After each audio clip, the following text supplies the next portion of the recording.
Greetings everyone, here I am again. The topic of this tutorial is designing the form view. Those who watched the How to Create an Application in Less Than 10 Minutes using the Recogrid Framework presentation might have noticed that we didn't deal with the creation of the form view. However, I have good news.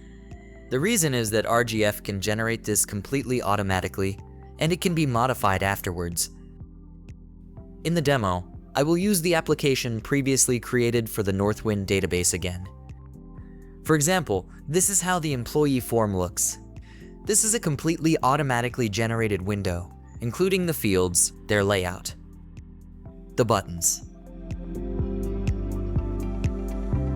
the tabs, and the related grids as well.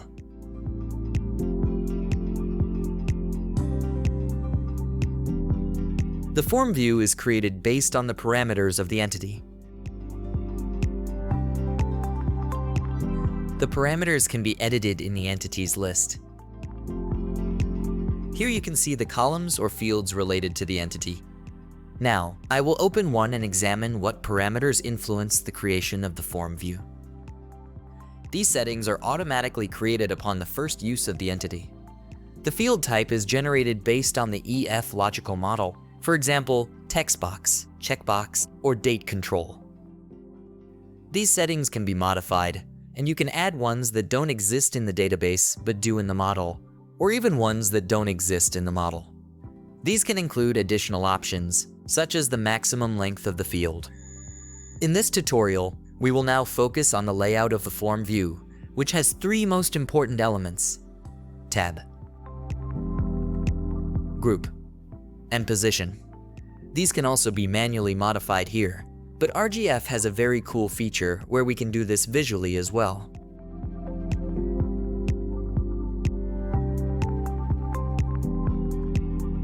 From the functions, I select the Form Designer menu item, and the editor appears. On the right side, you can see the toolbox, where you can perform various operations. It shows which field we are editing, on which tab it is, in which group, and in which position. This can be edited here.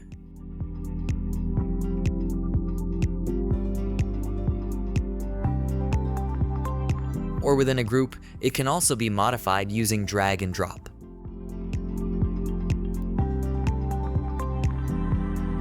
By default, RGF Blazor clients use a 12-column Flexbox layout, which consists of 4 levels. The highest level is the entity, which by default is 6. The next level is the tab. If I change this to, for example, 4, then there will be 3 fields per row, because 12 divided by 4 equals 3. Then comes the group. I create a new group and move some fields there.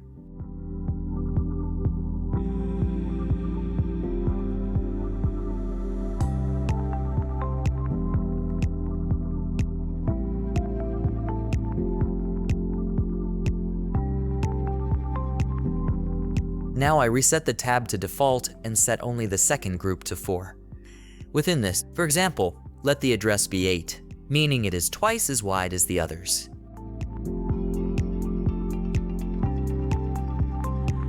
Now I create a new tab and move the notes there.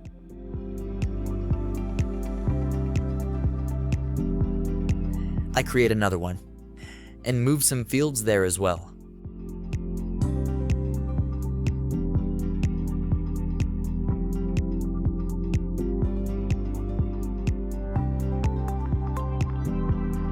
The remaining ones I rearrange.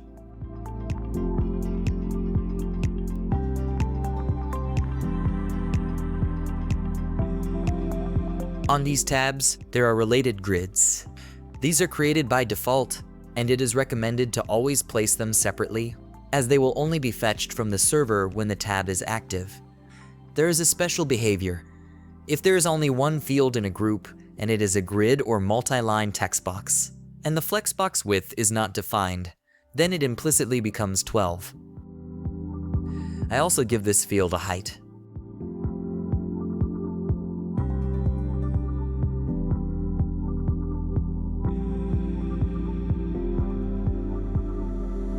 I set the default size. Finally, I save it like this. I refresh the page. And from now on, they will appear like this. If I don't define the titles of the tabs, then they will take the title based on the first field. These settings appear in the entity. Here is the address with 8. The notes went to tab 5. It's also good to know that the tab starts at 1 because tab 0 does not appear. However, the group starts at 0 because it is not mandatory to specify it. So here, 1-1 means the second group on the first tab with a width of 4.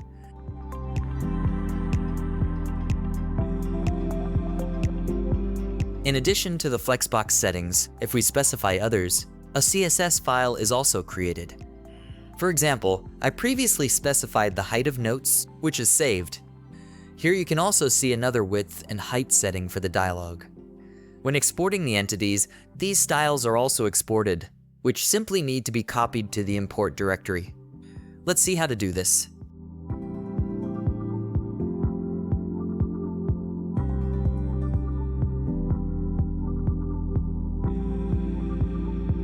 I filter for this one entity. I export the settings. If you are not familiar with the export-import process, you can find a tutorial about it in the description.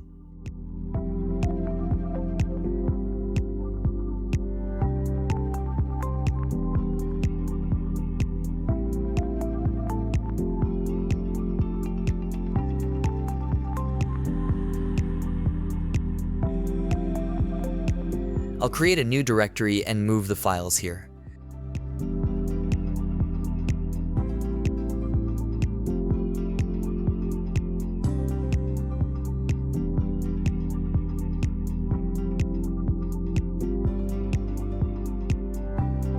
RGF can use different styles for different databases, determined by the name of the directory or configuration setting. If the directory name is just styles, it can be used for any database.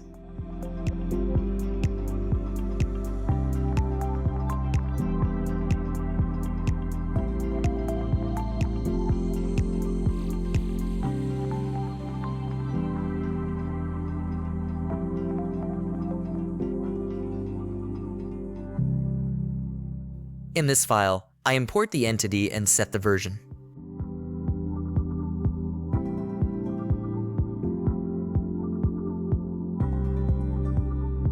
Here I call the import if the version is 1.4.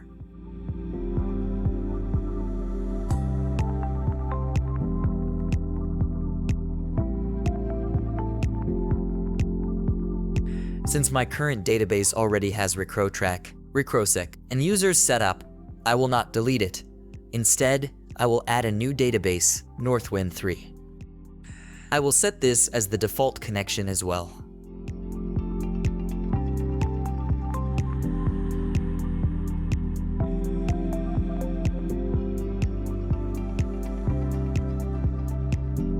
I set the program to Singluser mode. I'll start the two applications.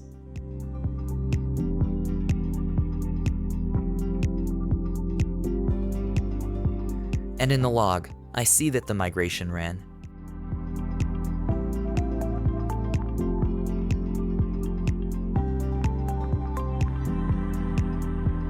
I refresh the page.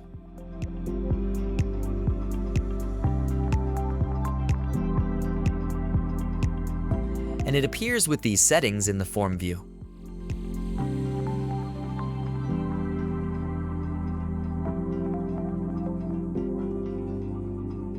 In the styles, there is a new directory with the name of the database connection, and it will use this for the database. Notice that transforming the form view did not require any program modification, so besides being significantly easier than in a traditional program, it can even be operational in a production environment within minutes. Because a new version does not have to go through the usual procedure, such as ordering the development, developing it, creating a new version, testing the new version in the customer's test environment, etc. In a corporate environment, these steps can take weeks or even months. The appearance can be edited even at the customer level without changing the program. Without claiming to be exhaustive, these were the most important pieces of information regarding the Recrogrid Framework Form Designer. If you liked it, click on the like button and search for more content related to the Recrogrid framework. Thank you for your attention.